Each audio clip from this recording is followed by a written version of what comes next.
Ons leef in donker Afrika, waar die wilde diere nog los in die strate rondloop. Ten minste dis wat baie buitelanders vandag nog glo. Ons weet van beter, maar ons weet ook dat wanneer jy in die veld rondloop, moet jy maar jou oë oop hou. Toe die Treene gesin van Palabora dus in Januarie 2016 so 10 km buite die dorp gaan visvang en piknik hou het hulle geweet om in hulle pasoppens te wees vir die moontlikheid dat hulle dalk seekoeie mag teekom.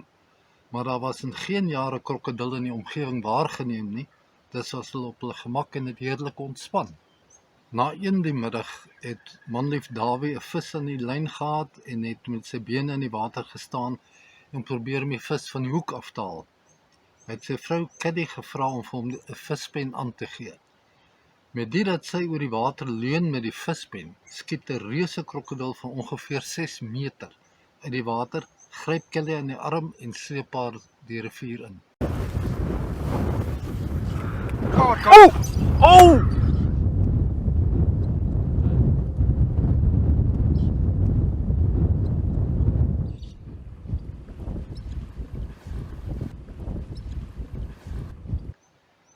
Kelly se eerste gedagte was natuurlik om weg te kom, maar die krokodil het haar stewig in die arm beet gehad. Toe die dierasie 'n draaibeweging begin maak, het sy besef dat hy haar arm probeer afruk en het haar ander arm om sy nek geslaan om saam met hom te draai.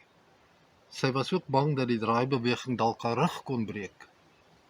Haar woorde later aan 'n verslaggewer was: "Ek dink die Here was by my en het vir my gesê wat om te doen. Dit was asof my reaksies van self gekom het." Intussen het Dawie die krokodil met sy vuiste teen die kop geslaan, maar dit het geen effek gehad nie. Daarop het Dawie vir die 12-jarige Dawid geskree om vir hom die vispen aan te gee en het die krokodil daarmee in die rug gesteek. Die dier het vir Kelly dieper in die water ingesleep en Dawie wou agterna, maar klein Dawid het sy pa gekeer. Magteloos kon hulle net kyk hoe die krokodil vir Kelly keer op keer onder die water intrek, terwyl hy haar na die oorkantste wal toe sleep. Tussen 'n 3-mans wat 'n paar 100 meter verder aan die oorkantste oewer vis gevang het, nader gehardloop en die krokodil met klippe en knopkieries aangeval. Hulle het daarin geslaag om Kelly uit die water te trek en op 'n sementblad langs die oewer neer te sit, maar die krokodil het nog 'n paar keer probeer om haar aan te val voordat hy uiteindelik die aftog geblaas het. Kelly was uiters gelukkig om die aanval te oorleef. As gevolg van haar beserings moes sy egter 'n lang tydperk in die hospitaal deurbring.